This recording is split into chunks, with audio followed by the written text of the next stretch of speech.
štandardne vždy sú tie situácie podobné, že väčšinou sú dámy na takýchto stretnutiach.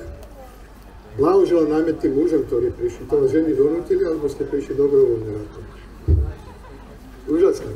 Ale stále viac chlapov chodí na takéto stretnutia, pretože mám pocit, že aj my si začíname uvedomovať, že život má iné hodnoty, ako len pozerať fotbal a hokej a opíjať pritom nejaké pivo.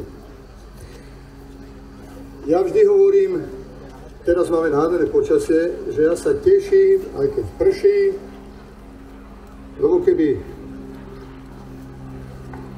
by som sa netešil, tak prší aj tak, takže to je úplne jedno. Tešme sa, že máme dneska pekné počasie. A ja vždy robím na úvod taký test, kde sa mám postaviť, lebo to rezonuje. Dobre, teraz tak asi. OK. Ja robím vždy taký test myslu pre humor. Ja mám rád také kanadské žartíky. Skôr než začnem hovoriť vážne, až smrteľne vážne o tých 7 kódoch šťastia, o najšťastnejších ľuďoch na svete. Môžeme si urobiť taký testík. Predstavte si situáciu reálnu, toto som vyviedol, na to musíte mať odvahu, prišiel som v Bratislave na jedno trhovisko, bola sezóna, všetci tam mali naložené na pultoch ovoce, zeleninu, každý mal kopu banánov. Ja som práve dojedol jeden banán. A držal som v ruke tú šupu a došiel som za jedným z tých prvých predávačov a hovorím mu, prosím vás pekne, mňa to strašne mrzí. Takto? OK, to povedzte mi, lepšie, hej? A hovorím tomu predávačovi, prosím vás, mňa to strašne mrzí, ale včera som si u vás kúpil kilo banánov a tento jeden bol prázdny. Nechcem vám opakovať, čo mi ten človek povedal na vyhnal z toho trhoviska. Tak som to skúsil ešte u jedného, ten ma takisto vyhnal. A keď som odchádzal, tak stál pri východe taký nenápadný šťuplý chlapík a hovorím si, tohoto ešte odskúšam. Počujete, prišiel som k nemu, povedal som mu tu tento nezmysel. Ten človek sa na mňa pozrel, premeral si ma, všetko mu bolo jasné a hovorí, prepáčte, ja sa vám ospravedlňujem, uznávam vašu reklamáciu, vybral z tej kopy banánov, čo tam mal jeden, vylúpal ho, strčilo tú plnku do tej mojej prázdnej šupy a uznal reklamáciu. Počúvajte, ja som sa pred ním sklonil a hovorím mu, počúvajte, keby každý mal takýto zmysel pre humor, tak povedzte, nie je ten svet úžasnejší a krajší, najmä tí naši politici, však to je tragédia od večera do rána. A druhý príklad, ktorý vám poviem, to je negatívny príklad. Zase sa mi to stalo, lebo sa hovorí, že spisovatelia majú vedieť písať. Ale ja hovorím, že spisovatelia majú hlavne vedieť počúvať a sledovať situácie. A potom to už len zapíšete. Cestoval som rýchlikom z Košic do Bratislavy, bolo už neskoro večer, no neskoro nejak 9, pol 10. Ale mal som chuť sa pozhovárať. Išiel som do jedálenského vozňa, sedí tam otrávený sprievodca, vyplňoval nejaké formuláre, ja som chcel s ním hovoriť, on ma odpálil, nemal chuť, ale ja som sa nedal. Stále tak na ma hlúpo a škaredo pozeral a naraz som si všimol, prosím vás, myslím, že aj medzi vami sú už nejakí ľudia, ktorí ste cestovali vlakom. Vo vlaku na stene také kladívko bolo. A ja hovorím tomu sprievodcovi, prosím vás, čo je toto za kladívko? No čo to je za kladívko? No to kladívko nastane havarijná situácia, zoberete kladívko, rozbijete okno, lebo dverá máte únikovú cestu. Ja sa dívam na to a hovorím, počúvajte, ale to kladívko je pod sklom. To znamená, že ja musím mať nejaké svoje kladívko, ktorým rozbijem to sklo a dostanem sa k tomu správnemu kladívku.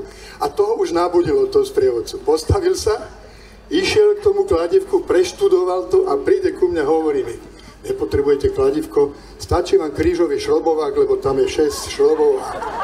Takže prosím vás, tí, čo prídete na Slovensko cestovať vlakmi, pre istotu si berte krížový šrobovák, lebo neviete, čo sa môže stať. Takže toto sú také úžasné epizódy, ja to milujem, takéto situácie. Odskúšajte si to s tým trhoviskom, prázdny banán, ale musíte mať na to odvahu. Ja vám chcem zablahoželať, že ste prišli a že chodíte na takéto festivaly, lebo cítime všetci, že tak nejak ten materiálny svet začína narážať na svoje limity a začíname aj my, ktorí sme súčasťou tohoto materiálneho sveta, hľadať nejaké duchovné hodnoty a idú po nás stále viac. Každý, kto sa prejaví nejak duchovne alebo hľada tú rovnováhu v živote, tak začne byť neviem ako je to v Čechách, ale myslím, že podobne, začne byť dezolát, konšpirátor a čo všetko. Prosím vás pekne, tí, čo nás chcú udúpať, zabúdajú na jedno, že my sme semienka. Keď nás do zeme uzúpú, tak to potom vyrastie ešte viacej. A keď vás budú dúpať, tak myslíte na toto. A ja ešte pridávam, píšem to v mojich knihách, jediný odvážny medzi tisíckou zbabelých je väčšina. To je heslo Tomáša Baťu. Jedno z kľúčových hesiel, ktoré som do tej knižky dal. Pavel Foltán, môj kamarát, známy český folkový spevák, momentálne český Karel Kryl, tam stojí s tým Štefánikom. On vám potom niektoré z tých knížek, keď budete chcieť, predá. Tá téma, ktorú som povedal organizátorom, ja ju tak pracovne nazývam 8V a vygeneroval som si takýto vzorec šťastia a radosti, čiastočne úspechu, aj na základe mojich osobných skúseností, tým všetky, čo som v živote prešiel, na základe mojich ciest a na základe štúdia životov veľkých a významných úspešných ľudí. Mám tu tričko s názvom Bután. Počuli ste už niekedy niečo o Butáne? Počuli ste. Pre tých, ktorí ste nepočuli, prosím vás, Bután je najšťastnejšia krajina na svete. Je to také zrniečko vo východných Himalájach medzi Čínou a Indiou. Je to jediné buddhistické kráľovstvo na svete a je to jediný štát na svete, ktorý nemá ten zničujúci ukazovateľ neustáleho rastu HDP, ale majú ukazovateľ neustáleho rastu národného šťastia. To znie až neuveriteľne a dokonca to vedia kvantifikovať. Všetky tieto moje skúsenosti, ktoré som tam zažil z rozhovorov s ľuďmi, z návštevy homeopatickej nemocnice sú napísané v románe Kód 7. Ten je tu dokonca v češtine. Skúste si predstaviť krajinu, kde máte nádhernú prírodu, ale že čistá príroda, tam je aj dosť ťažko sa dostať, z himalajských vrchov stekajú tie nádherné kryštálové čisté rieky, nad jednou z nich je mostík, na ktorom stojí malý chlapček v takom nízkom odeve a hádže do rieky ryžu. A ja hovorím tomu butánskemu sprievodcovi, hovorím, počúvaj, to má aký zmysel, však ten chlapec nemôže tie ryby nakrmiť. A on sa na mňa pozerá a hovorí, on tie ryby nekrmí. On tým rybám vysiela správu o dobrote človeka. Až vás trasie, keď vám povie takúto myšlienku. Keď sme sa blížili k dedinke Punakka, to je jedna z kľúčových destinácií v tom románe, tak nám oproti idú dievčatka také 6-7 ročné a to najsmelšie prišlo ku nám, boli sme taká maličká skupina z Európy a ja som mal cukríky sebou, tak som jej dal krabičku cukríkov, lentilky, ona zistila, že sú to cukríky, hneď sa rozbehla za svojimi kamarátkami a delila sa s nimi. Ja nehovorím, že my v našej západnej materialistickej civilizácii sa nedelíme, ale asi sa zhodneme na tom, že skôr tie ruky máme obrátené k sebe, brať, kdežto tam majú ruky takto, dlane otvorené. Nepoviem, že u nás dieťa sa nepodelí, ale priznajme si, že v takejto situácii by väčšina našich detí strčila tie cukriky do vrecka, zmizla s volaním to je moje, to je moje. Pamätáme si, nie? Keď sme boli deti a sme sa hádali nejaké hračky. Mama, on mi bere macíka, to je môj macík, to je moje. Neviem, či si uvedomujete tú hrôzu, kam sa naša civilizácia materiálna dostala, už len v symboloch. Do covidu sme si podávali ruky, keď sme sa stretli. Potom prišiel covid, tak sme sa začali takto zdraviť. A potom to vyvrcholilo, dokonca sa takto zdravia ľudia. Skúsme si to uvedomiť a poznáte tie obrazy. Dneska som videl z Bruselu zábery, kde sa tí politici stretávali. Ešte sa ani nestretli a už sa bijú. Prosím, v každej civilizácii zaťatá päsť je symbolom násilia, to je úder. Vo východných, či to je v Indii, bol som tam mnohokrát, či to je v Butáne, všetkých týchto východných okruhoch mysliteľských by som povedal, Všetci sa zdravia, poznáte to týmto spôsobom. V Indii zloží ruky, povie namaste. Tento pozdrav znamená skladám ti úctu. Ja som sa pýtal mnohých našich politikov, prečo sa zdravíte takto? Prečo si neskladáte úctu? Dokonca to ešte aj hygienické, lebo sa ani nedotýkate. Hej. Skúsme si to len predstaviť, že by ste sa takto zdravili, že by takýto symbol bol tu. A toto všetko je v Butane, to je v Indii. My sme išli do Butanu prakticky cez celú Indiu. Prišli sme do mesta Bangalore, to je 17 miliónová aglomerácia. Náš šofér nemal GPS, nevedel nájsť hotel. Tak zastal na kraji cesty, oslovil policajta, ten policajt nastúpil a išli sme asi 40 minút k nášmu hotelu. To znamená, že ten policajt sa musel potom vrátiť na svoje stanovisko. Ako sa tam vrátil, neviem. A keď sme prišli k tomu hotelu, tak ten policajt snal čiapku a brilantnou angličtinou hovorí: dámy a páni, ste pri vašom hoteli, želám vám príjemný pobyt v meste Bangalore a dovolte mi, aby som vám poďakoval za to, že ste mi umožnili vás sem priviesť. Tak si skúste predstaviť nášho, to je jedno českého alebo slovenského policajta v takej situácii a ešte tá angličtina k tomu. Prečo nám on poďakoval? Vy ste tu, dámy a páni, ktorí ovládate tieto duchovné veci. Ale ja to tak zjednodušene hovorím, ten princíp karmy, vyznávajú všade na východe, je v tom, že nikto, oni hovoria, nikto z nás nevie, kedy príde tá jeho posledná chvíľa. A preto sa snažia správať tak, aby v každej chvíli, v každom okamihu ich života mali to skóre dobrých skutkov voči zlým skutkom, aspoň o jeden bod v prospech tých dobrých skutkov. Preto tam sa stretávate s ochotou, ja nechcem generalizovať, neviem, že všetci sú úžasní a sú altruisti, ale stretávate sa tam bežne s prejavmi sympatii, solidarity, pomoci, tam zastáte. Ja som v Butane v Timpu zastal na chvíľočku a hneď boli dvaja pri mne, že či niečo nepotrebujem, kam chcem ísť a tak ďalej. Celý ten princíp karmy, ja hovorím, prosím vás teraz, ja nemám prednášku nejakú duchovnú, ja vám hovorím o obsahu mojich kníh. Toto, čo vám teraz hovorím, je všetko v románe Kód 7 a za chvíľočku poviem aj o Altaji. Základný princíp, nie len karmy, ale základný princíp našej existencie je rovnováha. Často sa ma ľudia pýtajú, pán Banáš, kedy bude na tom svete dobre, kedy už nebude toľko zla. Prosím vás, dobre bude vtedy, keď bude zlo a dobro v rovnováhe.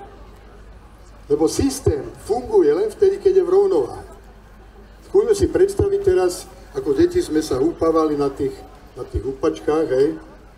Teraz si predstavme obrazne, že na jednu stranu tej húpačky si sadne pyšný, bohatý, namyslený, 150-kilový človek, materiálne orientovaný, a na druhú stranu tej húpačky si sadne 50-kilový chlapík, duchovne orientovaný, skromný. Tá húpačka bude takto.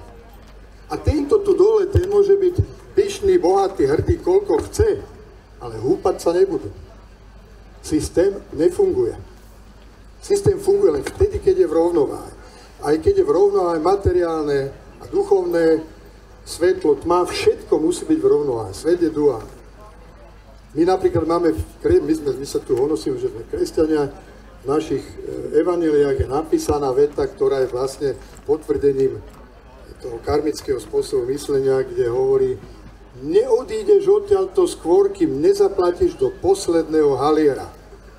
To je v evanjeliách, to znamená, že kým posledný zlý skutok svoj nevyváži skutkom dobrým. Keď hovorím o tom Butáne, už sme sa tu bavili dnes ráno s ľuďmi, prosím vás, to je krajina, ktorú ja vám vrelo odporúčam tam ísť, len to je limitované, tam asi 10 000 cudzincov ročne púšťajú. To je krajina, ktorá má neuveriteľne blízky vzťah k prírode. Tí ľudia sú spätí s prírodou. Zdravotníctvo funguje tak, že tam sa nesmie nazývať lekárom ten, kto má chorých pacientov. To keď si predstavíte, to je úplne naopak. Ja nehovorím, že u nás lekári sa nesnažia samozrejme ľuďom pomáhať. Ja že sa snažia, len ten systém je nastavený tak, že ten chudák náš lekár čo musí robiť? Musí nájať pacientov, aby mal body a aby mal z čoho žiť. Tam je dôraz a prvoradý tlak je postavený na prevenciu. Čiže tí lekári robia aj osvetu, sa snažia tým ľuďom vysvetľovať, čo to je zdravý životný spôsob, pozitívny, kladný postoj k problémom, životospráva, vzťah k prírode. Ja som sa aj bol pozrieť v jednej také homeopatickej nemocnici, to bolo neuveriteľné, ja som si myslel, že som niekde na inej planéte. V porovnaní s nimi, to, čo my tu máme, ja nehovorím o Česku, Slovensku, ale o našej západnej alopatickej medicíne, to je chorobníctvo, to není zdravotníctvo. Tam som prišiel do tej homeopatickej nemocnice, krásna lekárka, a pýta sa ma, aký máte problém. Ja som si vtedy spomenul, bože môj, ak som v nemocnici, nemal som žiadny problém, ale tak hovorím, aby som nevyzeral hlúpo, páli ma žáha občas. Tak ona ma zdiagnostikovala na základe tlaku, pulzu, zreničiek a slín.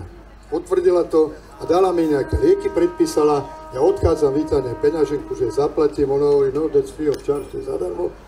Išiel som do lekárne, dali mi takéto prírodné lieky a to bolo zadarmo. Čiže aj cudzinci majú zdravotníctvo zadarmo. Jediná krajina, ktorá nemá ukazovateľ hrubého národného produktu. Samozrejme, keď zostavuje tabuľky ľudského šťastia, teda poradie krajín, čo sa týka najšťastnejších krajín, keď tie tabuľky zostavuje OSN alebo OECD, no tak ten Bután sa nachádza až úplne skoro na konci, lebo prvé kritérium v týchto tabuľkách je HDP na hlavu obyvateľa. A vy, keď nemáte ten ukazovateľ, tak tam ani vlastne nemôžete byť. Ale keď sa ukazujú kritériá, súcit, solidarita, vzájomná pomoc, kultúra, vzdelanie, vzťah k prírode, Bután je vždycky na prvom mieste. Lebo základný princíp komunikácie buddhizmu je súcit a vzájomná pomoc. Ja som si analyzoval, okrem tých štátnych a verejných ukazovateľov, prečo tí ľudia sú tam šťastní, a prišiel som na jeden veľmi kľúčový moment. Tí ľudia tam stále žijú v trojgeneračných rodinách. Dáte mi za pravdu, že ten pocit, že je pri vás niekto, keď ste senior alebo keď ste mladí, to je jedno, že je pri vás niekto, keď budete v ťažkej situácii a je tam niekto, kto vám pomôže a je stále pri vás, tak ten vám dodáva aj vnútornú silu. A tá radosť, to obdarovávanie sa, ako som povedal, dlane otvorené, oni skôr dávajú, my skôr berieme. Prečo sa tešíme na Vianoce? Tak tešíme sa preto, lebo vidíme tie rozžiarené očká detí, keď dostanú darček a sú šťastné z toho, sa tešia z toho. Aj my sa z toho tešíme. Čiže tá základná filozofia na východe je skôr dávať otvorené dlane, my skôr brať zavreté. A teraz to, čo sa deje, dámy a páni, všetky tie vojny vo svete, aj tá vojna na Ukrajine, to je veľké uvádzanie sveta do rovnováhy. Čo sa tam deje, to je to, čo som povedal, že západný svet, a najmä predátor západného sveta, narazil na limity, už nie je ďalšia možnosť rozvoja, no tak sa to musí uviesť do rovnováhy s tými duchovnými hodnotami. Len má to jeden háčik. A to sa týka nás. Ak chceme, aby bol svet v rovnováhe, a my sme materialisti tu dole, bohatí a pyšní, a chceme, aby to bolo takto, tak my musíme niečo z tých svojich hodnôt materiálnych ubrať a dať to tým, ktorých majú menej. A teraz sa pýtajme, či sme ochotní zľaviť v našich nárokoch, či sme ochotní odstúpiť od toho, že ja chcem mať, ja neviem, sused má Škodovku, tak ja musím mať, ja neviem, Rolls Royce a tak ďalej. To sú tie veľké otázky, ale inú možnosť nemáme. Pretože ten zákon rovnováhy funguje neustále. Čiže tá príroda nás do rovnováhy uvedie. Ten vzťah k prírode, ja som fascinovaný pozoroval, prejdem k druhému môjmu románu, ktorý sa volá Nádherná smrť v Altaji. Inak Kód 7 vyšiel aj v češtine, ja tu mám v češtine asi 7 alebo 8 kníh. Altaj sa chystá preklad do češtiny, ja si myslím, že to ani nie je potrebné, neviem, prečo sa tie knižky prekladajú, no ale tak dobre. To sú dve destinácie, kde som bol, z ktorých sa mi naozaj nechcelo ísť naspäť domov. To bol Bután a to bol Altaj. Altaj to je horstvo na juhu Sibíre, 4-krát väčšie ako Alpy. A popisujem tam príbeh, ktorý ste možno vy, možno vaši priatelia, známi, zažili alebo zažívate pomaly na dennej báze. Je to príbeh jedného úspešného podnikateľa, ktorý vyhorel, ktorý bol totálne len materiálne orientovaný, mal všetko, čo si zmyslel, krásnu rodinu, dom nad Bratislavou, zámožný človek, veľmi vzdelaný, ale absolútne nevnímal okrem tej materie to ostatné, čo sa ukazuje, že je dôležitejšie ako to samotná matéria. Išiel raz do Ameriky, do New Yorku, kde mal firmu a narazil tam úplne náhodou na jedného človeka, obaja hovorili tak horšie anglicky, a narazil na jedného človeka, ktorý sa vyklul z neho, že to je altajský šaman. A začal sa mu vylievať tento Slovák v New Yorku, neuveriteľné. A ten šaman mu hovorí, vieš čo, príď ku nám na Altaj a my to dáme do poriadku. Ten človek dovtedy o Altaji ani nepočul, ale vybral sa tam. Ja som tam bol, to, čo v tej knihe píšem, tak to sme tam zažívali, to boli neuveriteľné situácie. My sme prechádzali do Altaja cez púšť Gobi, cez Mongolsko a potom sme išli hore na severozápade do toho ruského Altaja. A tam som zažil niečo, čo asi tak má v živote byť, lebo to sú spojené dva príbehy. Príbeh tohoto podnikateľa a príbeh toho šamana. Ja som ich dal dohromady. My sme v tej púšti, alebo už v tých horských častiach, si to predstavte, že to je totálna pustatina. Najbližšie obydlie, nie dedina, ale jeden stan, tie jurty, v ktorých bývajú tí nomádski pastieri, 250 km vzdialení. My mali tri také malé mikrobusy, volá sa to UAZ, ste už možno počuli, Uralský automobilný závod, to prejde cez všetko. V jedno sme sedeli my, naša malá expedícia, v jedno bola kuchyňa, stany, lebo my sme tam stanovali, a v treťom boli samé náhradné súčiastky. To bola neuveriteľná cesta, lebo tam prišlo, taký nečas prišiel, také zlé počasie, že obrovské zosuvy pôdy boli, tam normálne ľudia, tam zahynulo v tej oblasti, kde my sme sa pohybovali, 46 ľudí. My sme nevedeli, či ideme dnom rieky, či ideme po ceste, všetko sa zosúvalo. Kazaši boli šoféri, prosím vás, on prišiel, od vám je taká 8-metrová priepas, nad ňou teče rieka a tam boli naukladané hranoly, cez ktoré to naše auto alebo tie mikrobusy mali prejsť. Si predstavte situáciu, leje, vy ste skovaní vnútri, teraz oni vystúpia, tak to dupú po tých doskách a skúšajú, či to udrží, či to neudrží. No, toto nie je podstatné. Podstatné je, že prišli sme do Ruska a ubytovali sme sa v takom hoteli, to je veľmi honosne povedané, a to bol taký penzión, kde prosím vás pekne sedí v rohu kuchyne, lebo kuchyňa funguje tak, že každý tam má svoje potraviny v chladničke, ale príbory, riady boli spoločné. A sedí chlapík, tak ako ja, nemal hore vlasy, ale mal také dlhé vlasy, ovešaný takými rôznymi koženými rituálnymi predmetmi a dali sme sa do debaty. Rusky viem dobre, celú noc sme predebatovali. Prosím vás, v tej knižke Nádherná smrť v Altaji, čo píšem, ten vzťah v prírode, tie liečiteľské metódy, tie duchovné hodnoty, to mi všetko tento človek rozprával. A hlavná téma našej debaty bol strach. On mi hovorí, vy, ľudia zo západu, vy sa stále bojíte.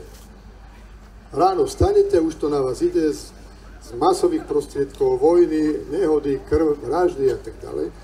Bojíte sa zlyhania, žena ide ráno do práce a sa nahádzuje a pýta sa muža, mám to dobre? No ona sa bojí, ako ju príjmu v robote. To je podvedomé obavy.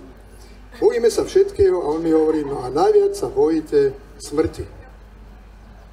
A preto som ten román nazval Nádherná smrť v Altaji, lebo to je o smrti ega. My sa bojíme preto, lebo krmíme našim strachom, krmíme naše ega.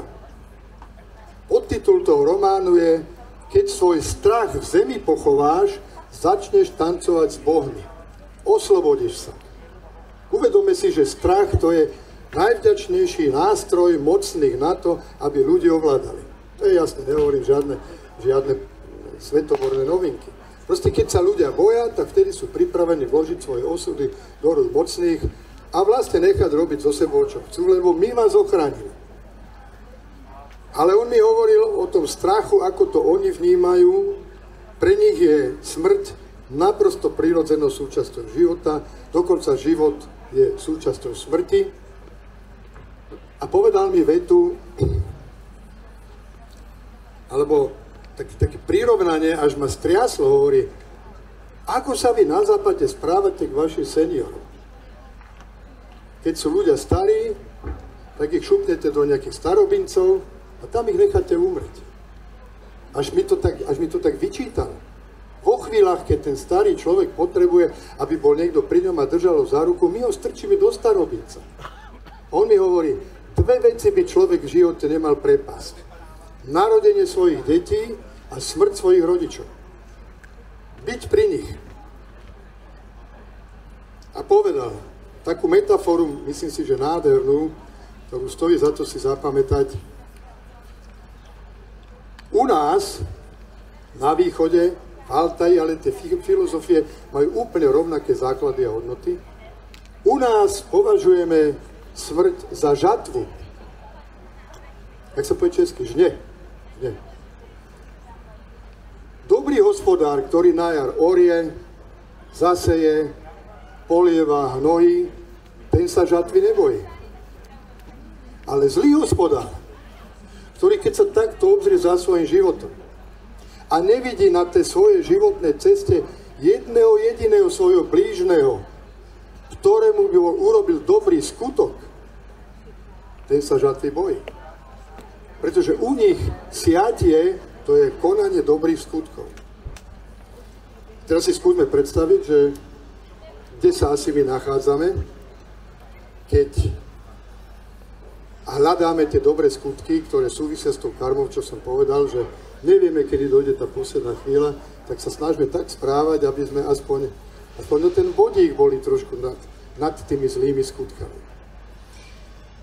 Ak dovolíte, ja premostím z takého filozofovania do tej praktickej roviny.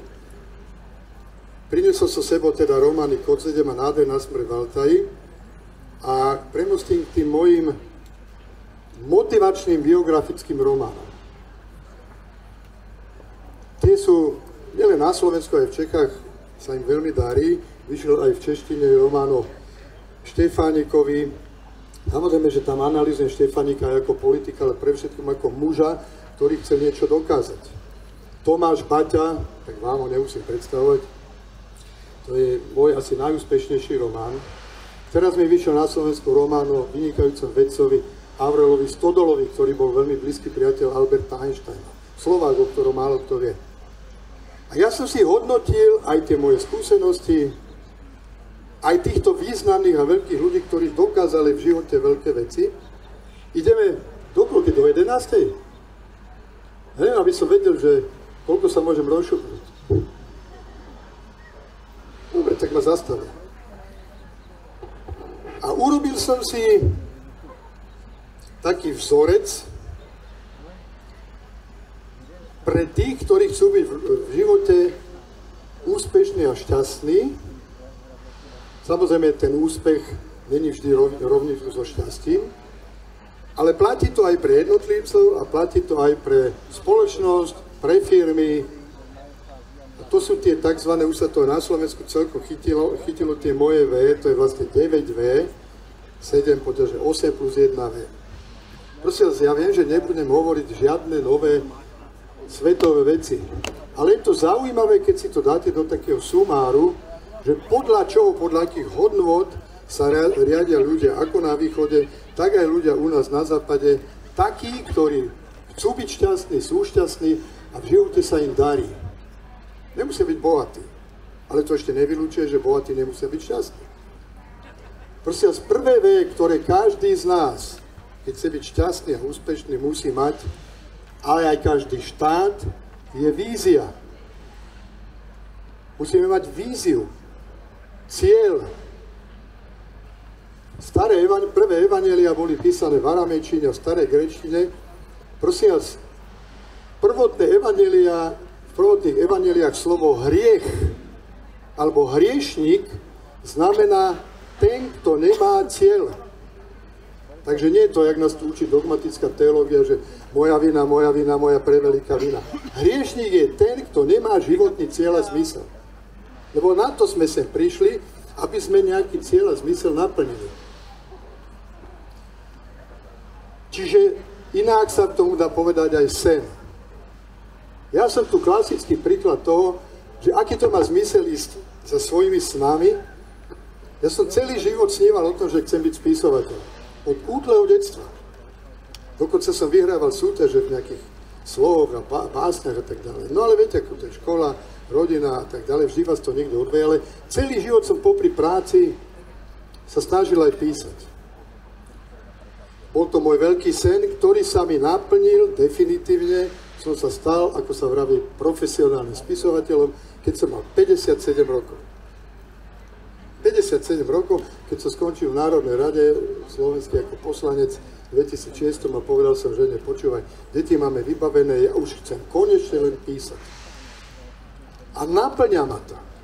Dáte mi za pravdu, že každý z vás, keď robíte to, čo vás naplňa, čo vám robí radosť, tak vás to robí šťastnými. Do what you love, love what you do.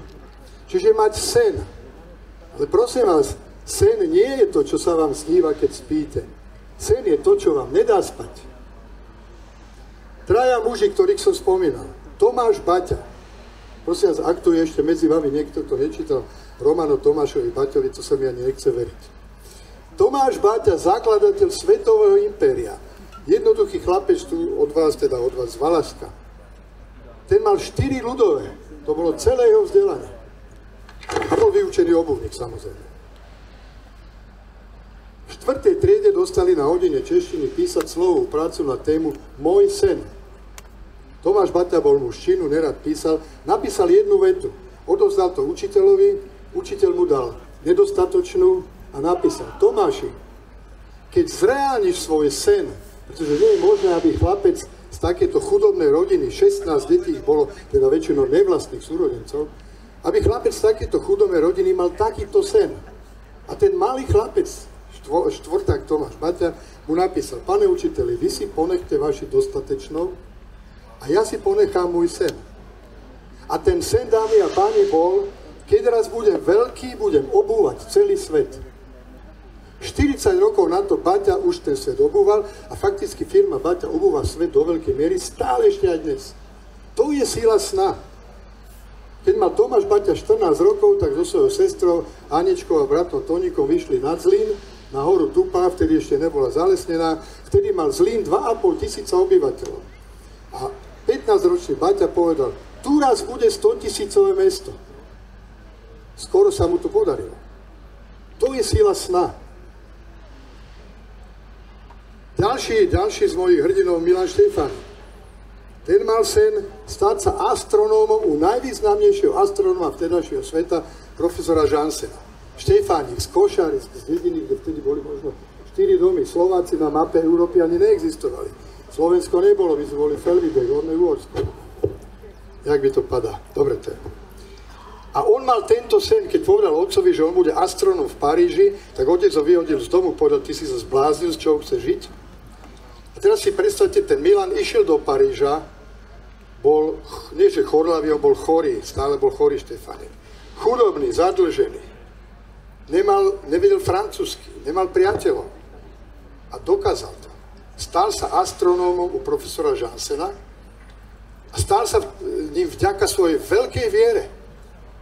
Keď ho predstavili teda v observatóriu Medon, tak povedali Štefánikovi, mladému študentovi: máte smolu, profesor Janssen išiel pozorovať zatmenie slnka do Talianska, vráti sa niekedy na jar. Toto bolo prosím na Vianoce. Otec mu hovorí: Milan, vráť sa domov, prečkáš to tu na doma. On povedal: nie, vedel, že keď sa vráti na Slovensko do Košaric, tak už sa do Paríža nevráti. Naozaj sa ten Janssen vrátil, 80-ročný, najväčšia autorita vtedajšieho sveta v astronómii. Privedli pred neho Štefánika a ten, čo ho tam privedol, hovorí: pán kolega, tento mladý muž tu na vás pol roka čakal o hlade. On niekedy boli 2-3 dní, že nemal čo jesť. A keď to Janssen počul, tak povedal: ak je toto pravda, tak už je prijatý. Že Štefánika, on ho prijal vďaka jeho obrovskej viere. Aurel Stodola, ktorý som spomínal, chlapec z rodiny z Liptovského Mikuláša, dokončil štúdia na najvyspelejšej technologickej univerzite vtedajšieho sveta, Eingelsische Technische Hochschule Zürich, ETH Zürich. Dodnes to je spolu s Massachusetts Institute of Technology 2 najlepšie školy na svete. A Štefánik tam ukončil školu ako študent a povedal si, nie Štefanik, prepáčte, Stodola, a povedal si, tu raz ja chcem byť profesorom. Viete, čo to bolo? Z Liptovského Mikuláša, z krajiny, ktorá neexistovala. A on to nie len, že dokázal, ale stal sa najmladším profesorom v histórii celej tej školy. Taká je sila sna. Čiže treba snívať, prosím vás. Ja hovorím, že ja budem snívať ešte aj na smrteľnej posteli, a myslím to úplne vážne, pretože aj tá posledná minúta môjho života musí mať nejaký zmysel. Ja ani v poslednej minúte môjho života v zmysle evanjelii nechcem byť hriešnik. Čiže prvé V, niekto tam ťažko odfúkuje. A to je kávovár, aha. Prvé V, dámy a páni, je vízia. Druhé V, ktoré musíte mať, je viera. Ak sa púšťate do nejakého projektu, ktorý máte a pochybujete o ňom, neveríte mu, tak sa do toho ani nedávajte. Lebo to nesplníte a sklamete sa a to vás začne lámať a pôjdete dole. Čiže do niečoho sa dajte len vtedy, keď máte obrovskú vieru. Keď sa dávate do nejakého projektu, tak to tretie V, ktoré musíte mať, je veľkosť. Alebo ja hovorím, myslíte vo veľkom. Stávajte si maximálne ciele. Ja teraz prosím vás hovorím o obsahu alebo hlavných myšlienkach, hodnotách románu o Tomášovi Baťovi a Milanovi Štefaníkovi. Majú identické hodnoty. Nemá zmysel, alebo, no tak má zmysel, keď si podstavíte cieľ 30 a splníte ho. Žiadne umenie. Ale postavte si cieľ 100 a vždy je lepšie, keď splníte 100 na 70 ako 30 na 100%. Myslíte vo veľkom. Funguje to. Funguje to, mám to odskúšané, ale my sa stále bojíme toho, čo nám tu na generácie pred nami, tradície, rodičia, gény vraj nasugerovali a do čoho sa púšťame, stále si hovoríme, Ježišmaria, neviem, čo myslíš, dám to, mám dostatok na to vzdelania, skúsenosti, sily a ešte ani sme nezačali, už pochybujeme. Už pochybujeme. Čiže musíte myslieť vo veľkom, dávať si veľké ciele a keď ich splníte veľký cieľ na 50%, vždy lepšie ako keď malý cieľ splníte na 100%. Ďalšie V, ktoré potrebujete, prosím vás, je vôľa. Vízia, viera, veľkosť, vôľa. Tá vôľa príde automaticky, ten zhora vám ju dá, keď vidí, že idete do toho naplno. Piaté V, ktoré potrebujete, je samozrejme vízia, ale ja tomu hovorím, vstaň a urob to. Lebo nestačí len snívať a mať veľké cieľe, veľké vízie, niekto to musí urobiť. Nelson Mandela hovoril, nedá sa to až dovtedy, kým sa neobjaví niekto a urobí to. Všetko sa dá. Keď ste o tom presvedčení, máte vôľu a vieru, tak to dáte. Musíte mať k tomu ďalšie V, ktoré sa volá vášeň. Dáte mi zapravdu, aj títo ľudia tu nás, mnohí z nich sú moji priatelia. Príde Honza Vojaček, neviem, či tu žije. A tam je nazdar. To sú ľudia, ktorí, a určite mi dáte zapravdu, mnohí z vás máte také skúsenosti, že idete s vášňou do niečoho. Baťa bol poloblázon do výroby topánok, v tom pozitívnom slova zmysle. Skúste si predstaviť, že to bol človek, ktorý bol tvrdý kapitalista. On sa s tými svojimi, on ich volal spolupracovníci, to neboli robotníci, ale spolupracovníci. On sa s nimi nemaznal. A oni ho milovali. Tam je scéna z januára 1918, keď Baťa zomiera, mal ťažkú gangrénu a bol už na lopate. Mal 44 rokov. A ľudia, tí, ktorých naháňal do roboty, ktorí u neho makali so spotenými chrbtami, tak tí sa modlili za to, aby to Tomáš, ten ich boss, ten šéf prežil. Nakoniec to prežil. Predstavte si, že to bol človek, ktorý bol, ja hovorím, typický líder. No skúste si dať otázku, koľko máte vy v Čechách, vy na Slovensku alebo vo svete lídrov, teraz myslím v rôznych oblastiach. Líder, dámy a páni, je ten, kto ide osobným príkladom.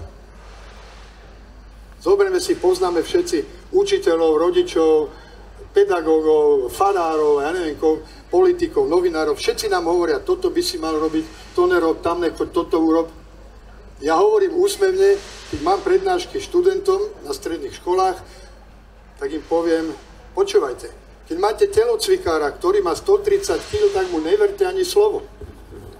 To sa mi stalo nedávno, toto som povedal a všetci mladí chytili záchvat smiechu a fakt tam mali telocvikára, to bol dobrých 100 kg. No tak nemôže telocvikár hovoriť mladým, urob kotúľ, alebo preskoč kozu, alebo vyšplaj sa po lane, keď on to nedá.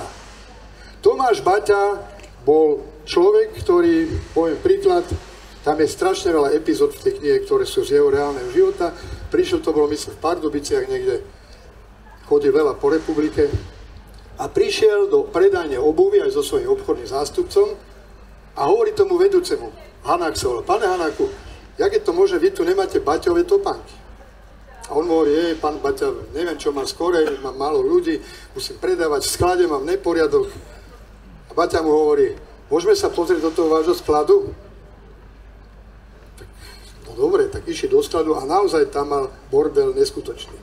A Baťa hovorí tomuto Hanákovi, pán Hanák, môžeme vám urobiť poriadok v tom sklade? Úplne stôl, hovorí, ne, nebláznite, ja vám pošlem učňov, tí to spravia poriadok. Ne, vy si chodite predávať, my vám spravíme poriadok v sklade.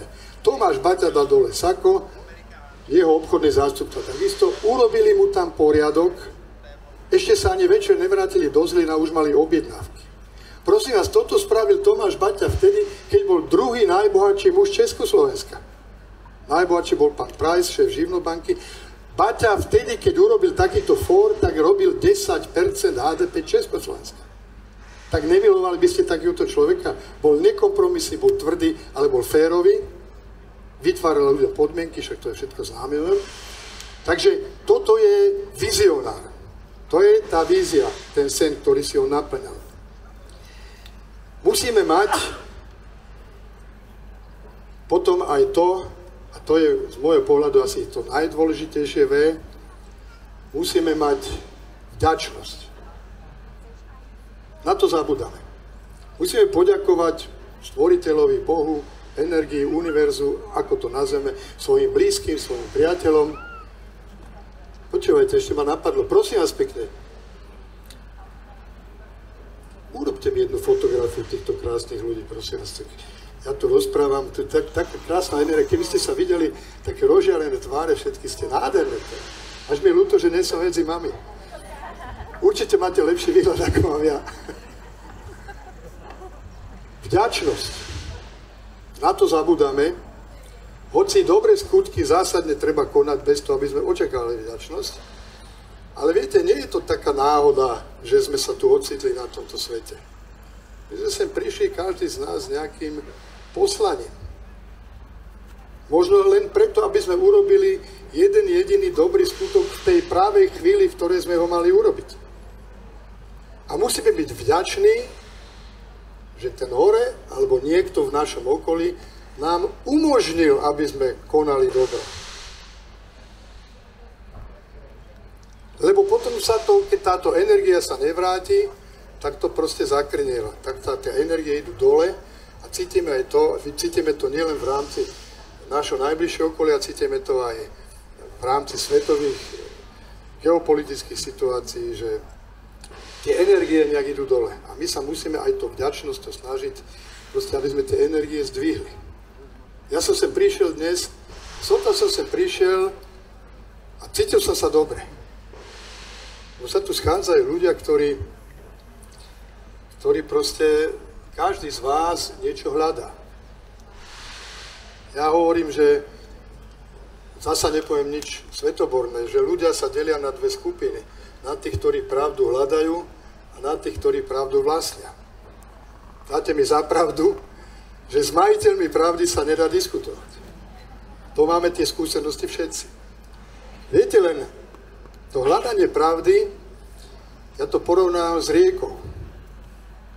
Pravda, alebo zmysel, ak chceme, nie je pri ústí rieky. Lebo kým tá rieka príde a tie prítoky rôzne už ju pošpinia a už to, čo je v ústí, to už vlastne tá rieka nie je. Pravda, dámy a páni, je pri pramene rieky a ak sa chceme dostať k tomu prameňu, tak máme jedinú šancu, jedinú možnosť. Plávať proti prúdu. Inak sa nedostaneme k prameňu. A to je osud, Marcus Aurelius hovoril, siať dobro a žať zlo je osud veľkých kráľov. Tí ľudia, o ktorých ja píšem. Ale ďalšie a ďalšie v histórii od čas Krista, cez gréckych filozofov, cez vynálezcov, cez veľkých ľudí, ktorí dokázali v živote, teraz nehovorím, že museli byť nejakí svetoví, ale v rámci svojho okolia, zdravotné sestry, ktoré pomáhajú, ľudia, ktorí sú jeden k druhému dobrí, to sú veľkí ľudia. Tak takých ľudí ja hovorím, že je možno medzi 2 až 5%. Keď chcete v živote niečo dokázať, a hovorím i tie najmenšie zmysluplné veci, tak musíte plávať proti prúdu. Ale potom musíte počítať s tým, že ten hlavný prúd, ako sa teraz hovorí mainstream, ten vás nebude mať rád. Lebo čím si viac človek trúfne ísť proti tej veľkej mase, proti tomu hlavnému prúdu, tým viac ten hlavný prúd bude nenávidieť. Ale len tí veľkí ľudia, len tí dokázali zmysluplné veci, ktorí vytrvali. Ktorí našli silu plávať proti prúdu. Prosím vás teraz, aby sme sa rozumeli, je jasné, že väčšina ľudí chce mať svätý pokoj, chcú žiť, mať krásnu rodinu, mať dom, ísť na dovolenku, ja neviem proste, a tešiť sa zo života. To je ten hlavný prúd. Nikto nemá právo toto niekomu vyčítať, samozrejme. Ale ja hovorím o tých, ktorí nabrali odvahu a začali plávať proti tomu prúdu. Pre mňa jeden z najväčších, prepáčte, že to takto poviem, protiprúdárov, a poviem to zámerne na českej pôde, je Jan Hus. Dokonca Jan Hus pre mňa v istom zmysle bol ešte odvážnejší ako Ježiš Kristus. Lebo ten Jan Hus išiel do toho plameňa dobrovoľne, on vedel, že čo ho čaká. A dokonca ešte možno ešte väčší a silnejší ako Hus bol Hieronym Pražský, ktorý sa rozhodol zo solidarity ísť tam do tej kostnice, nechal sa upáliť, lebo vedel, že to, čo spravil Husovi, je nespravodlivé. To sú samozrejme extrémne príklady. Ľudí, ktorí nabrali neuveriteľnú odvahu, ale títo ľudia sa stávajú príkladom ľudstvu. Toto sú ľudia, na ktorých sa môžeme odvolať a spoľahnúť a čerpať u nich skúsenosti a čerpať u nich energiu. V tých mojich románoch alebo témy, ktoré vyberám, sa snažím hľadať ľudí a príbehy inšpiratívnych ľudí. Ja vám vrelo odporúčam, ak sa chcete v živote trošku pozbudiť, čítajte príbehy inšpiratívnych ľudí. Tie knižky sú neuveriteľné, to vás nakopne. Samozrejme, nemáte toľko času, nemusíte čítať všetky, stačí, keď budete čítať moje knižky, a ešte prípadne aj Vojačkové, môžete si prečítať. Ja si myslím, že ten náš život je fascinujúci, ja hovorím, že žijeme tie najlepšie, tie najúžasnejšie časy, aké môžeme žiť, pretože iné k dispozícii nemáme. Poznáte tú rozprávku o prasiatku Pú a medvedíkovi. Prasiatko Pú sa pýta medvedíka, aký je dnes deň? A medvedík hovorí, dnes je dnes. Prasiatko hovorí, výborne, to je môj najobľúbenejší deň. A teraz vy, keď vysielate tie energie z vás, také, poznáme ľudí, ktorí sú stále zakabonení, naštvaní, stále, čau, ahojte, moja dcera prišla z Prahy a s vnúčkou, čau, čau. Tie energie, ktoré vysielate, vždy platí to základné, biblické alebo karmické, čo dáš, to sa ti vráti. Dáma v klobúku, v okuliároch sa na mňa stále krásne usmievate. Keby ste sa na mňa mračili, tak asi ja sa na vás usmievať nebudem. To je úplne jednoduché. A to sú také maličkosti v našich životoch. Lebo to dobro, ten úsmev sa šíri ďaleko masovejšie a rýchlejšie, ako sa šíri zlo. To zlo sa šíri násilím. Ale my môžeme robiť skutky na každodennej báze. My môžeme ráno stanete a zavoláte, pošlete SMS-ku 3 ľuďom, ahoj, prajem ti krásny deň. To je také jednoduché. Pozdrav. Všimajte si, ako žijeme. Tak vieme, tu v Čebiči asi veľa... Máte tu paneláky, ja mám priateľov v Bratislave, ktorí mi hovoria, my žijeme v paneláku, v obchode, ja vôbec ani neviem, kto tam so mnou žije. Jeden mladý muž mi hovorí, že on proste ani sa nezdravia, A som mu raz povedal, vieš čo, investuj do toho 20 eur, kúp tam nejaké špekačky, napíš v sobotu na dvere na vchod, že pozývam susedov na špekačky. A prišli. A hovorí mi, Jožo, zázrak sa stal. Odtedy sa zdravia, stretávajú sa. A také to je jednoduché.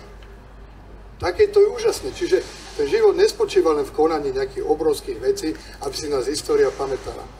Lebo história si aj tak pamätá, teda nepamätá tých zdánlivo drobných ľudí, ktorí robia dobro vo svojom najbližšom okolí. Takže to sú veci, ktoré si myslím, že pre naše životy sú podstatné a kľúčové a môžu nás k tomu inšpirovať ľudia, ktorí sa takto správajú. Koľko máme za 5?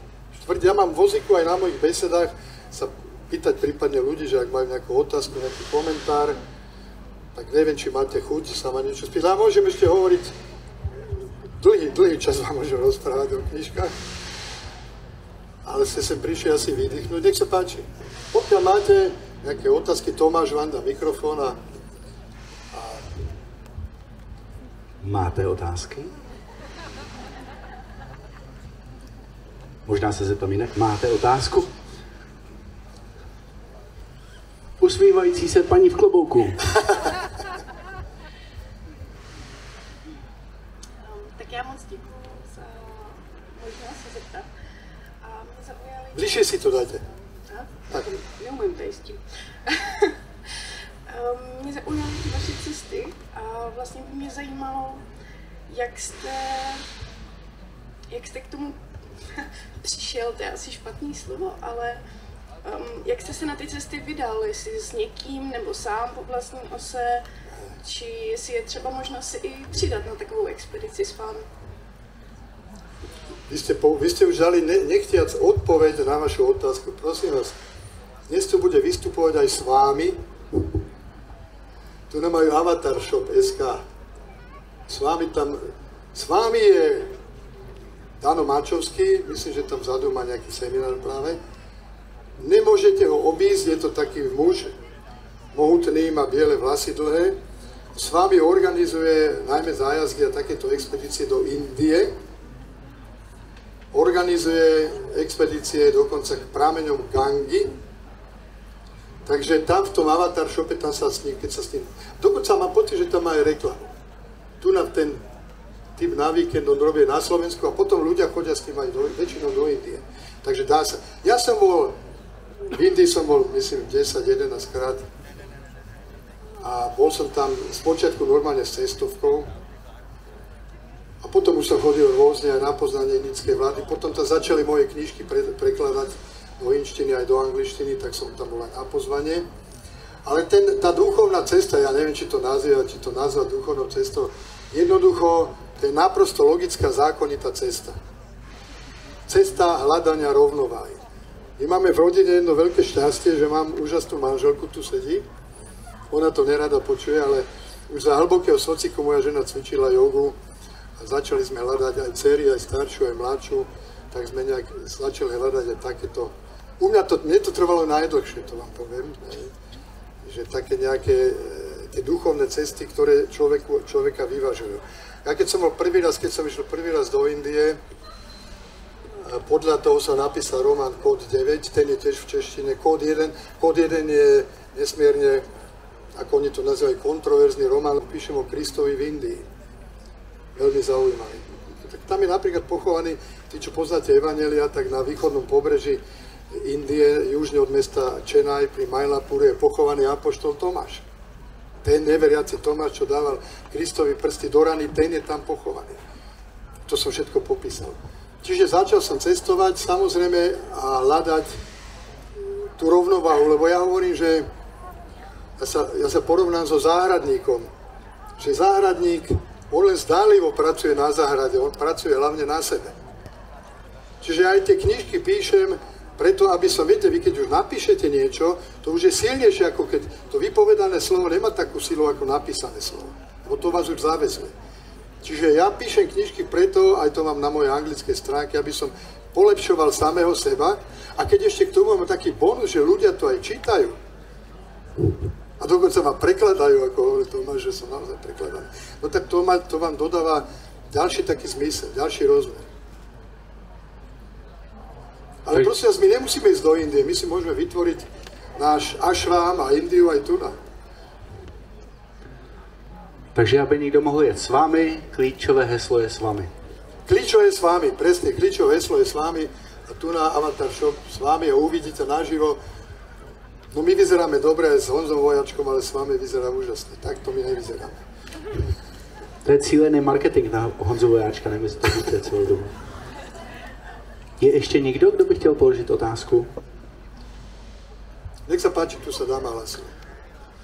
Jsem tu s vámi. Mě napadla taková otázka k věci, co bylo řečeno na začátku, že jste vlastně dostal nabídku být poradcem prezidenta. A nepřemýšlela jste o tom aspoň chvilku, protože je to úžasný, tady ty vaše přednášky, přijdou sem lidi stejně nastavení, ale vy jste dostal možnost ovlivnit někoho, kdo rozhoduje o celé zemi. A to mně připadá úžasná příležitost, kdyby víc takových lidí bylo poradce prezidenta, poradce premiéra. To je nádherný posun. Áno, ďakujem, je to veľmi logická otázka. Áno, dostal som ponuku od nášho nového prezidenta, pána Pellegriniho, ja si ho veľmi vážim a aj som mu pomáhal v predvolebnej kampani, lebo má predpoklady na to, že by mohol aj troška ísť aj tou duchovnejšou cestou, len viete, má to 3 také háčiky alebo otázniky. Prvý je ten, že ja už som v politike bol. Ja som bol poslanec z Národnej rady a raz mi stačilo. A viem, že v politike, keď ste, tak vaše možnosti prejavovania sa vašich názorov sú dosť limitované. A ja mám, neviem, nakoľko sledujete mňa alebo moje Facebooky, moje komentáre, ja mám na isté veci svoj názor, aj povedzme na politické témy, ktoré do veľkej miery, dovolím si povedať, poznám názory nášho súčasného prezidenta, korelujú, no len je tu rozdiel, viete. Vy keď ste už v oficiálnej štátnej funkcii, musíte byť tzv. Politicky korektní. Viete? A politicky korektný znamená už sa krútiť, ošívať a tú pravdu tak nejako, síce povedať, ale tak, aby zase nebol veľký prúser z toho a tak ďalej. Čiže ja vás rozumiem, aj mnoho ľudí mi to povedalo, že škoda, že tam nejdeš, lebo by si mohol, ale viem, že čokoľvek by som povedal prezidentovi, nakoniec je to sám vzdelaný a múdry človek, ho zase nejak veľmi radi nepotrebuje, tak by nemohol povedať tak, ako by som ja to povedal. A teraz si predstavte reálnu situáciu. Banáš povie svoj názor, ja neviem, na vojnu na Ukrajine, ja ho aj otvorene hovorím, alebo na Kryme, som tam bol, som sa pozrel, ako to tam vyzerá. No a teraz prídu za ním novinári a povedia, počúvajte, pán prezident, ale tu na tento váš poradca hovorí niečo úplne iné, ako vy hovoríte. To čo je, to ako má byť. Čiže to je ten jeden moment. A druhý moment je písanie. Ja som tu už dnes povedal, že mne sa splnil sen, konečne píšem, naplňa ma to, mám z toho veľkú radosť a to by už bol problém časový, že by som ja nemohol. To by sa nedalo už proste. No. Ale zase nevylučuje, že podľa vzoru Američanov, keď budem mať možno 90 rokov, pôjdem kandidovať na prezidenta a potom to dám aj sám.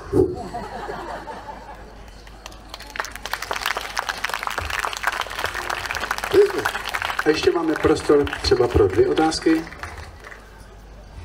Tady. Dobrý den. Dobrý. Já jsem se chtěla zeptat, co považujete za svůj největší úspěch v životě? Za môj najväčší úspech v živote tam vedľa vás sedia.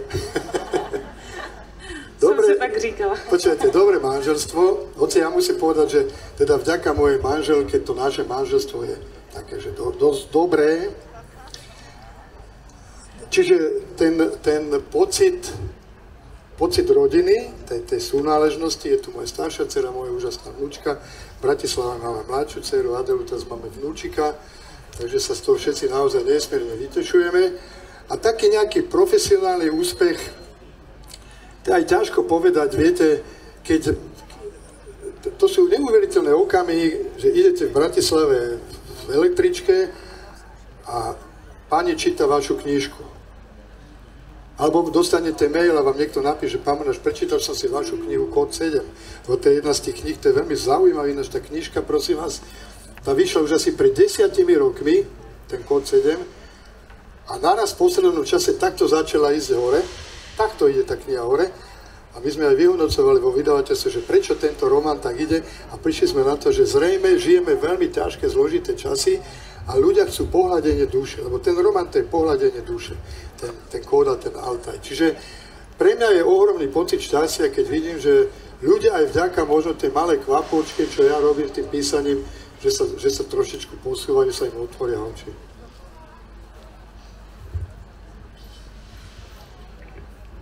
Poslední otázka. Okay. Potom vám začnu prodávat knížky. No prosím vás, tie knižky to je vec, ktorá, lebo Tomáš hovorí, že som najprekladanejší slovenský autor. Je to vec, ktorá sa ma často ľudia pýtajú, že čím to je, že z tých tvojich kníh idú také dobré energie? Že naozaj, ja som napísal aj tri príbehy z politického prostredia, ale už toto nebudem písať, lebo to sú zlé energie. Aj keď píšete dobrý príbeh, ale to sú zlé energie v politike. A ja som si to potom tak analyzoval, že čím to je, lebo už sa dostávam, prosím vás, do situácie, bol vynikajúci maďarský spisovateľ, volá sa Móri Okai, a ten, keď mal 80 rokov, skoro 80, tak mu začali nosiť jeho vlastné knižky. Ale on si to už nepamätal a nadával im, že kde ste boli doteraz, prečo ste mi nenosili také dobré knihy. Takže ja už sa dostávam do tej situácie a analyzujem si, že naozaj z niektorých kníh ide taká dobrá energia. Ten altaj, to ľudia mi hovoria, že to úplne obracia k životu. A mám pocit, že do veľkej miery je to aj preto, že ja väčšinou píšem ráno, skoro ráno. Dáte mi za pravdu, že ráno alebo predpoludním všetko sa otvára, vzduch je čerstvý, energie idú hore, potom sa to blíži k obedu, to kulminuje a potom to už ide dole. Ja dokonca hovorím, že skúsme sa nad tým zamyslieť. Všimajte si Champions League a majstrovstva, teraz boli majstrovstva Európy vo futbale, oni začínajú tie zápasy o 9. večer. O 9. večer, keď už organizmus vypína. Organizmus už normálne biologický biorytmus vypína a chce mať svätý pokoj a on má vtedy podať najväčší výkon. To je úplne naopak. Viete, aké výkony by tí športovci podávali, keby boli ráno o 6. tie zápasy? No len by nebol biznis, kto by sa na to pozeral, samozrejme. Neboli by diváci. Čiže ja tie moje knižky píšem ráno, väčšinou, snažím sa stávať tak medzi 4:30 a 5:00. Dokonca ja hovorím, že ja nevstávam na budík, ja vstávam na nadšenie. A teším sa z písania, naozaj mne to robí radosť. Mám kolegov spisovateľov, ktorí hovoria, veľká literatúra môže vznikať len v utrpení. Hovorím, tak keď trpíš pri tom, tak choď byť železničiar alebo niečo iné. Na čo píšeš, keď trpíš? Ja si to ani neviem predstaviť, že som trpel pri písaní. A toto sa možno, že prejavuje v tom, že a je tam nejaký humor, nejaký úsmev. A zaujímavé, viete čo? Stretol som sa asi pred 10 rokmi asi s najslavnejším svetovým spisovateľom, kolegom Danom Brownom. A sme sa bavili o tom, ako on píše a tak ďalej. A viete, že sme sa zhodli na tom, že Dan Brown hovorí, ja stávam každé ráno o 4:00 a píšem.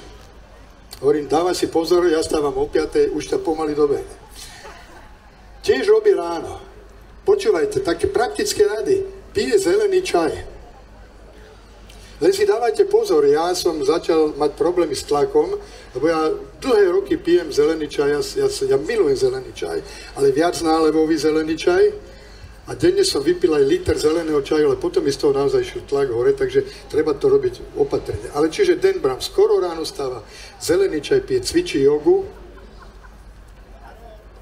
a má optimistický pohľad na život. To je radostný človek, s tým sa baviť, to je radosť. Odídete, poznáte to, že prídete do miestnosti a môžete z tej miestnosti odísť nabitý energiou, usmiatý, šťastný, alebo prídete do miestnosti a idete odtiaľ úplne zničení a zbytí, lebo všetci sú tam proste odpravení, zničení a bez chuti a bez nálady. Takže ja sa držím toho hesla, čo som povedal na začiatku, prší a ja sa teším, lebo keby som sa netešil, tak prší aj tak, takže je to úplne jedno. Takže dovolte, aby som ja na záver sa nejak tak s vami rozlúčil takým pekným citátom z Indie. Všade aj u nás, v Čechách máme nádherné myšlienky, krásne citáty, ale v Indii jeden úžasne sa mi páči a tým dovolte sa s vami rozlúčim. Nakoniec sa všetko na dobre obráti a keď sa neobráti, tak ešte nie je koniec. Všetko dobré vám želám, nech sa vám darí. Josef Banáš.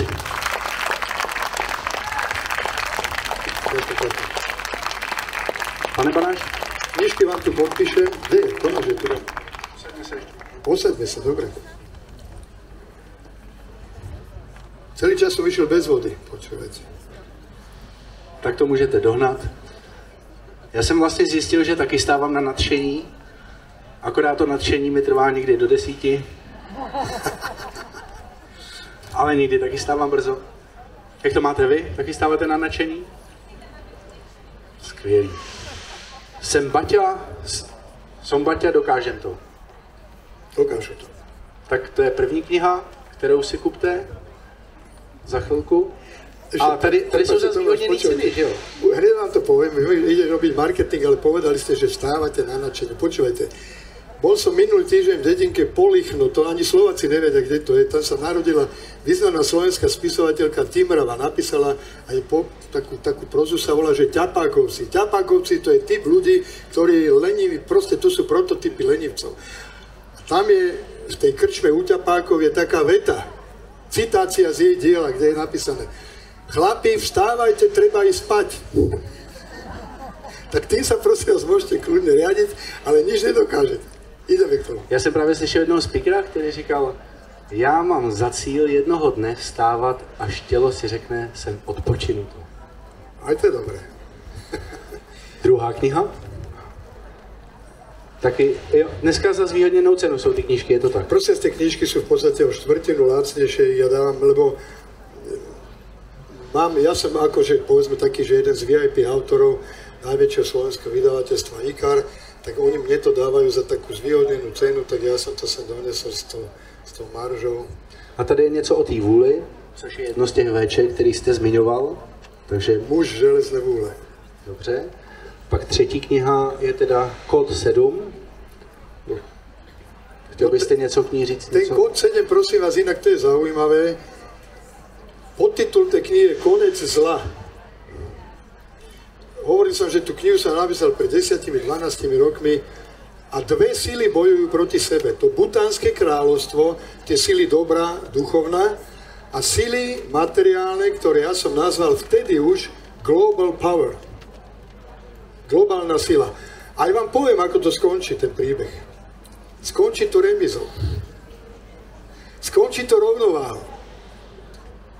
Ale skončí to tak, že to zlo si uvedomí, že nemá to žiadny zmysel, aby proste robilo zlo. Je to taká rozprávka pre dospelých, ale ako som povedal, také pohľadenie duše.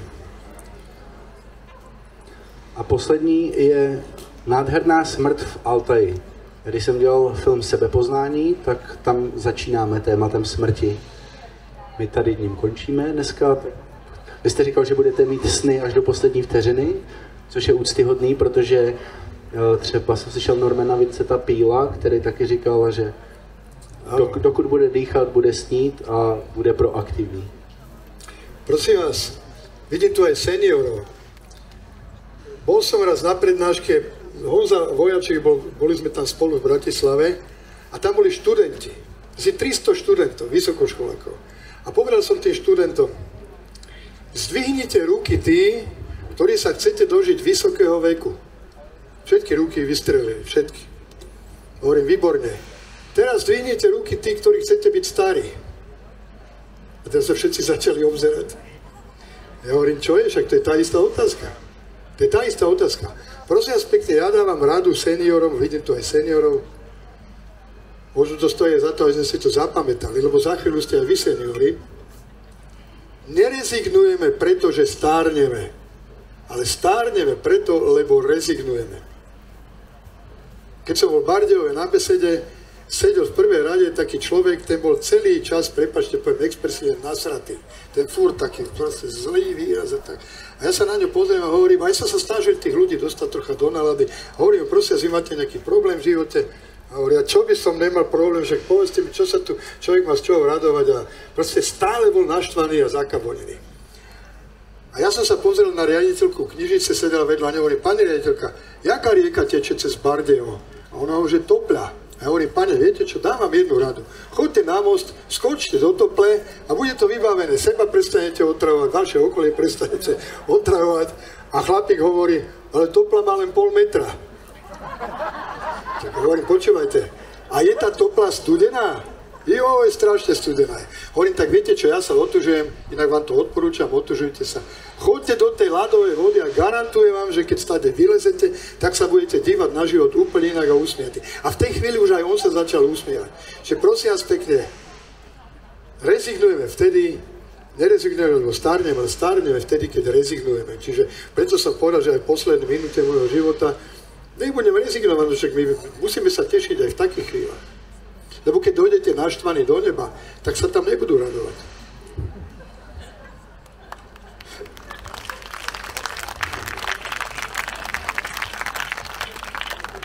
No já bych na závěr udělal takový cvičení, já jsem ho slíbil na začátku, že budem trochu proaktivní. A ono se říká, že když je něco děláno kolektivně, tak to má větší sílu. A já jsem si udělal takové poznámky a když je se mnou zopakujete, tak to bude skvělý. A nahlas, jo? Takže vize. Ježíš, to pak na základce ještě jednou. Vize. Víra. Velikost. Vůle. Vstaň. Ale vy jste nevstali. Vstaň. Vášeň. Vděčnost. Wow. A teraz to podstatné, počúvajte, a to podstatné V, dobre, že ste začali, ja som sa tak zaujal, že to podstatné V ušlo, a keď týchto všetkých V, čo Tomáš spomínal, splníte, tak na záver príde to podstatné V, ktoré sa volá víťazstvo. Prosím vás, Milan Rastislav Štefánik hovoril, ak chceš byť víťazom, tak sa tak správaj už teraz.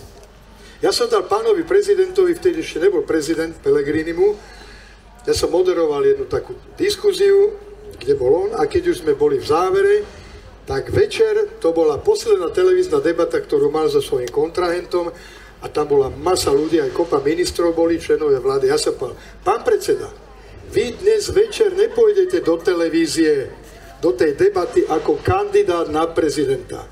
Vy tam pôjdete ako prezident. A skutočne mi potom povedal, počúvajte, tak ste ma naklopili, tak ste ma naštvali, že proste, lebo to je iné, vidíte, keď idete ako kandidát, si hovoríte, čo keď to nedávať, ale keď idete ako prezident, tak váš super nemá šancu. Víťazstvo je posledné V. Tak ještě jednou a s posledním V. A já jsem to ještě ucelil, že jsem tam dal ještě jedno V jako na začátek, takže jsem jich udělal 9 těch bodů. A to první V je way, cesta. Že tyhle všechny slova by mohlo být taková hezká cesta. Dává no ale smysl. To už je C, to je cesta. Ne, way, já jsem to udělal anglicky, aby to... Takže way.